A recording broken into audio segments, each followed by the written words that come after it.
This is the Fenix C7 Pro, a compact work-style flashlight with a wide flood beam and a multiple brightness level. And in this video, we're going to take a closer look at how it actually performs.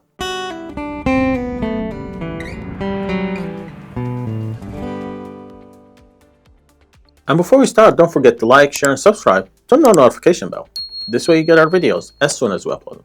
Let's start with a quick unboxing. Inside, you get the light itself, a USB-C charging cable, and the usual accessories. Simple setup, nothing complicated here. First impression, the C7 Pro feels compact but solid in hand.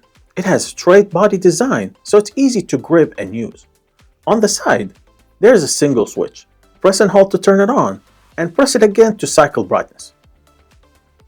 And if you want strobe, press and hold the button until strobe starts. And to switch to SOS, press the button again. There is also a battery indicator built into the switch, so with a quick glance you can check your remaining charge.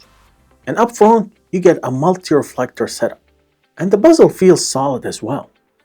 And at the tail end, it's flat so you can stand it up for a hand-free use. And it's also a magnetic base, which is useful around metal surfaces. And let's not forget about charging, because this one is simple. It has a USB-C built in. Now let's take a look at how it's performed outdoor and across brightness levels. At a max output, around 4600 lumen, you get a wide flood that light up everything in front of you. This is useful when you need maximum visibility across a large area. Step it down to around 600 lumen and it becomes much more practical for everyday use. Still wide and usable, but easier on the battery and heat. This is where most people will spend most of their time. Drop lower around 100 lumen, organizing gear, working, or moving around without too much glare. And then there is Eco Mode, around 30 lumens. Not bright, but very efficient. This can run up to 85 hours, which make it very useful for emergencies or when you just need the light to last. What really defines the C7 Pro is its beam pattern.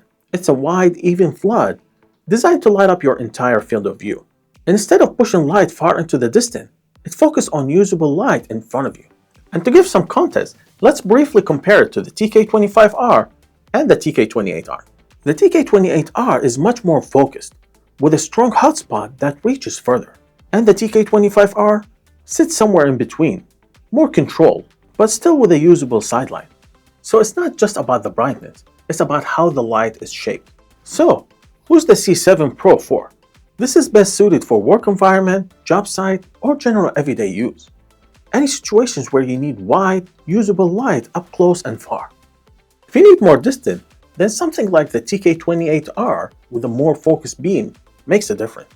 But if you care about coverage and usability, this is where the C7 Pro stands out. So it's not just about how bright the light is, it's about how it's been actually used. And that's really what defines the C7 Pro. So, what do you think about it? Let me know in the comments below.